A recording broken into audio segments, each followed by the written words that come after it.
તો નમસ્તે વિદ્યાર્થી મિત્રો, ફરી એક વખત તમારા તમામ મિત્રોનું હાર્દિક સ્વાગત છે આપણા સૌની સહિયારી યુટ્યુબ ચેનલ કે જેથી ઓફિશિયલ યુટ્યુબ ચેનલ પર. મિત્રો, તો આજે આ વિડીયોની અંદર આપણે ચર્ચા કરીશું કે ભાઈ પાસ થવા માટે જે પણ 50% ગુણ જરૂરી છે એવો નિયમ લાગુ કરવામાં આવેલ છે. અને જે પણ આગળના સમયમાં આપણે પાસિંગ માર્ક્સ માટે જનરલ કેટેગરી વાળા મિત્રોને 60% પાસિંગ માર્ક્સ હતા. કેટલા? 60% ઓછામાં ઓછા માર્ક્સ હોવા જોઈએ. અને 55% છે એ અનામત કેટેગરી વાળા મિત્રોને માર્ક્સ હોવા જોઈએ. તો છે એ ભાઈ ટેટ વન એક્ઝામમાં છે પાસ થયા એમ ગણી શકે. ભરતીમાં મિત્રો સિલેક્શન થાય એ વાત તો અલગ છે, પરંતુ પાસ થવા માટે જેટલા ટકા માર્ક્સ હોવા જોઈએ. તો એમાં ઘણા સમય પહેલા એટલે 1 મહિના આપણે ટેટ વનની એક્ઝામ મિત્રો લેવાયેલી છે ને એના પહેલા મિત્રો માહિતી મળતી હતી કે ટેટ વનના જે પણ પાસિંગના નિયમો ફેરફાર ટેટ વનની એક્ઝામ લેવાઈ ગઈ પછી પણ એવા સમાચાર મળતા હતા કે ભાઈ ટેટ વનના પાસિંગના જે પણ નિયમો છે એમાં ફેરફાર થઈ ગયો છે.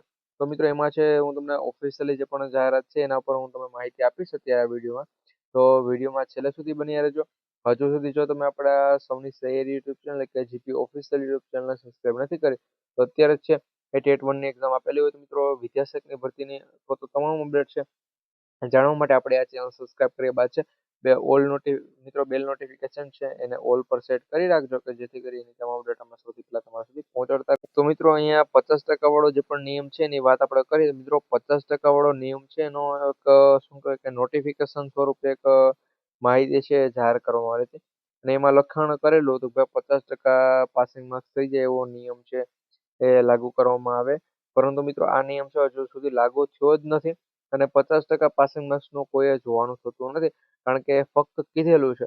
કોઈએ કીધેલું છે કે ભાઈ એટલા, અને એક પરિપત્ર શું કહેવાય કે આવેદનપત્ર આપેલું છે, પરિપત્ર નહીં આવેદનપત્ર, કે ભાઈ 50% પેપર થોડુંક આમ હતું ને એટલા માર્ક્સ આમ હતા અને આ રીતનું હતું કે જેથી કરી ભાઈ એક આવેદનપત્ર આપવામાં આવે છે કે આ 50% માર્ક્સ હોય એવું પાસિંગ માર્ક્સ 50% રાખો અને 60% બહુ ઊંચું કહેવાય કે ભાઈ 60% જનરલ કેટેગરી વાળા મિત્રો માટે હજુ પણ 60% જ છે મિત્રો નિયમ પ્રમાણે કે ભાઈ 60% માર્ક્સ હશે તો જ એ પાસ ગણાશે.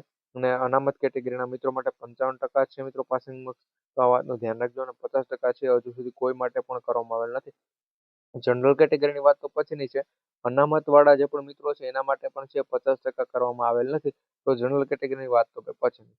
એટલે મિત્રો આ પ્રમાણનું છે. જો વિડીયો પસંદ હોય તો વિડીયો લાઈક કરજો.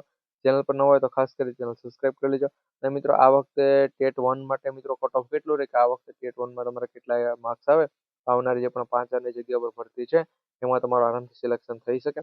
એના પર પણ છે ચેનલ પર ફૂલ ડિટેલનો વિડીયો આવી ગયો છે. એ વિડીયો ચેકઆઉટ કરવાનું ભૂલતા નહીં. મળીશું ફરી એક વખત નવા વિડીયો અંદર. જય હિન્દ, જય ભારત.